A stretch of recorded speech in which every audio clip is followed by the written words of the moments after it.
debate. The Honourable Member for Kildonan St. Paul. Thank you, Madam Speaker. Thank you very much.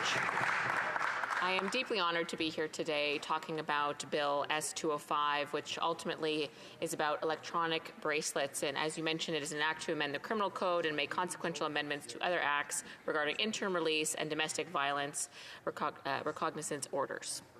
And so this is a very important moment, I think, for women and for domestic violence survivors. It is a very big deal, and again, I'm very honored to have this opportunity, but I can take absolutely no credit for this at all. It is really Senator Boisvenu, Senator from Quebec, who really has done all of the work here, and I just want to give him a quick round of applause, if you'll allow me, Madam Speaker. Senator Boisvenu has really been leading the charge in both chambers on standing up for victims, and it is really an incredible body of work he has done in his career, and I sincerely thank him on behalf of all the women's groups that I have met with, who his efforts have made a tremendous difference in their lives, and it really is wonderful to see someone really standing up for victims of domestic violence and women in general who are impacted by many things like this. And it really is great to know a real crusader who stands up for women on such a regular basis. So I do want to just brag a little bit more about him, if you'll allow me. He is the founder of the Association of Families of Murdered or Missing Persons. He is the co-founder of the NIE, a shelter for abused women in Val-d'Or, Quebec. He is also the founder of the Canadian Victims' Bill of Rights, which is an incredible document I encourage all parliamentarians to read. And again, I'm very honored to sponsor his legislation in the House of Commons. I do want to start off with a story about a woman who has had a very difficult time with domestic violence and whose life would have been greatly improved and her safety greatly improved if something like this had been in place when she was going through a very difficult time in her life. Her name is Ilsapi Agba, and she was a 44-year-old mother to 4 children. She worked in an early childhood center in Kuujjuaq, in northern Quebec. And in November 2020, her ex-partner had been ordered not to try to contact her or to be in her presence in an act of denunciation after he was accused of assault with a weapon. But her ex-partner subsequently broke this order on 3 different occasions over the span of 3 months. And after his last breach of conditions, he was again arrested by police, and the Crown in the case opposed his release. But 5 days later, despite objections from the Director of Criminal and Penal Prosecutions and fears that he would reoffend, her ex-partner was released pending further proceedings. And on the morning of February 5th, 2021, Ms. Agma was found suffering serious injuries and was rushed to hospital, where she succumbed to her injuries and died. Her ex-partner was found deceased in his home later that day. And the tragic reality is that her death could have been prevented, Madam Speaker.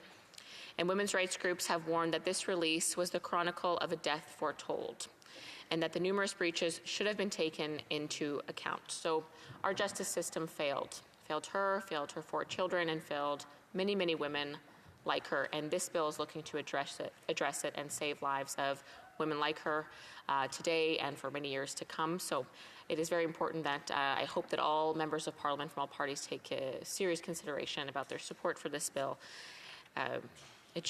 There should be no more stories like this in Canada. If we can prevent them with tools like this, then we should, Madam Speaker. And really, it is a story of one too many. We all have tragic cases in our communities like this. And in Canada, a woman is murdered every 48 hours.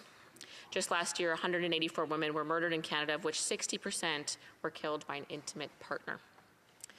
Leaving an abusive partner and seeking legal action is an act that takes immense courage and resilience, and those women deserve to be protected.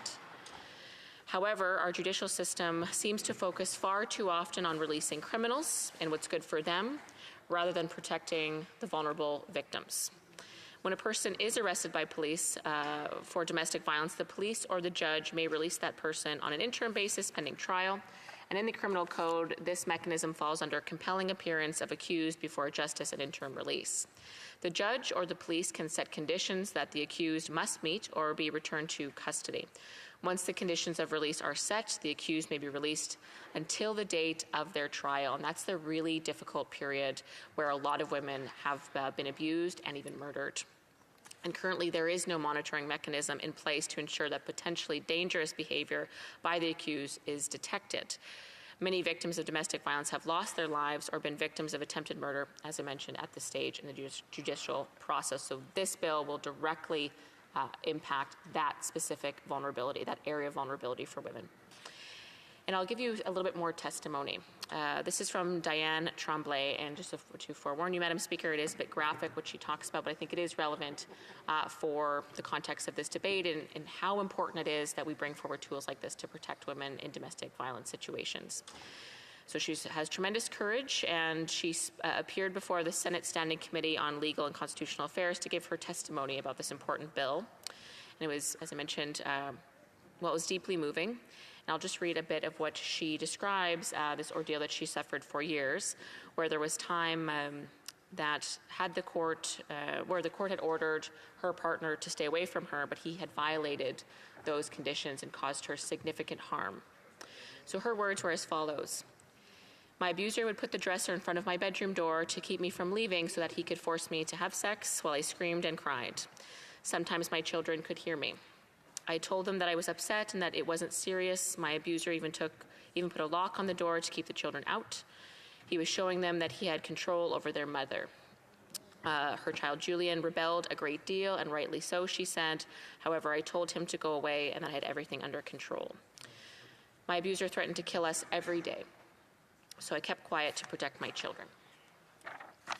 It is difficult to read that testimony, as I can't imagine the courage it took for her to put it on the public record when she appeared before committee in the Senate. But this man did these things to her while he was ordered not to be near her. And had there been an electronic bracelet on him at the time, the police could have better enforced that protection order for her, Madam Speaker. And it is, again, it's a very difficult thing, but unfortunately, her story is not unique in this country or around the world. There are a lot of women who suffer this type of abuse by their intimate partner. So what stood out to me most really during the 4 years that she suffered this was that she argued that she did seek help from the justice system several times, but did not receive the protection she needed. And again, there's many, many stories that many of us have heard, and certainly I have heard in my role as Shadow Minister for Public Safety. So Bill S-205 will correct this in many ways. It is a critical step that will prevent the deaths of women and children fleeing situations of domestic violence. This bill will offer the electronic bracelet as a means of supervision when a person is released on bail or is subject to a court-ordered recognition, who may pose a risk to the safety of his or her spouse and break the cycle of domestic violence.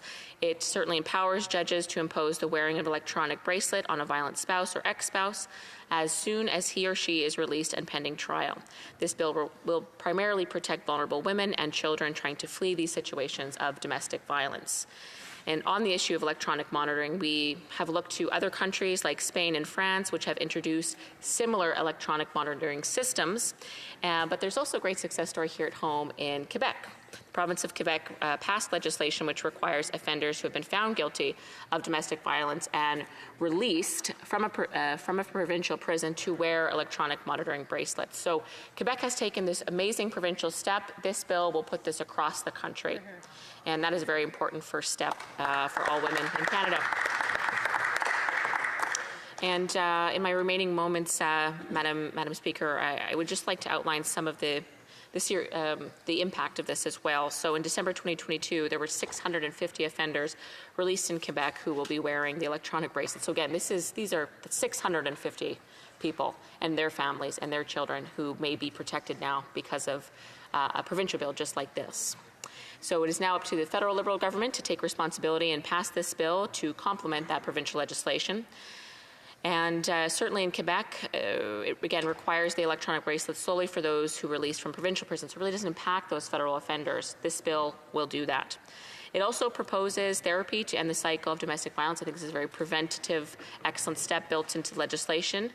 And we know in some cases therapy can be effective, as some people have substance abuse problems or need issues in their history that they need to work through, and if we can rehabilitate some of these individuals, then we should try, and that's built right into the bill. It also offers court-ordered, in this vein, court-ordered therapy as another alternative to protect victims of domestic violence. And this was suggested by one of Canada's best-known psychiatrists, Dr. Chamberlain, as a tool to counter domestic violence at its source and prevent the deaths of innocent women and children. The bill will also ensure our judicial system prioritizes the rights and the protection of victims over the release of criminals. Again, this is very important to the Conservative Party, and I know many others in this chamber, and that really is the foundational value of this bill. And the project also includes several the bill also includes several provisions designed to enable victims to be consulted about their safety and to better be informed of the judicial process, something I repeatedly hear from victims groups. They would like more information, they'd like access, and this bill does that. And so we really should be looking to pass this bill quickly. The quicker we do it, the more women and children can be protected. And as I've mentioned a few times in this House, the latest StatsCan data on like sex abuse against children, for example, is up 126% over the past 8 years. Sexual assaults are up 71%. So things are going in the wrong direction. More than ever, we need legislation like this to protect victims of domestic violence. And I very much appreciate the opportunity to get up in this House and speak about this.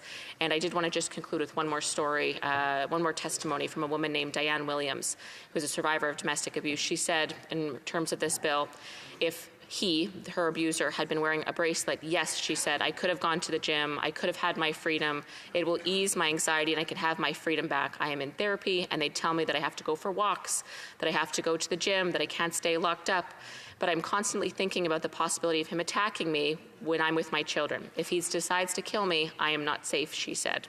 She went on to say, if he's wearing a bracelet and approaches my location, the police will be there before I call 911. The bracelet will alert them if he has committed a crime, but he gets to walk around as if he's done nothing, and I'm the one who has to hide at home. Right now, he has won. He has his freedom, and I do not. Quite a powerful testimony in favor of this bill, Madam Speaker. I'm sure you would agree. So in conclusion, S-205 will save lives, particularly women and children. And it will save survivors considerable stress and anxiety and, frankly, terror in the many victims of domestic abuse. And I hope that all parties give this bill serious consideration to quick passage.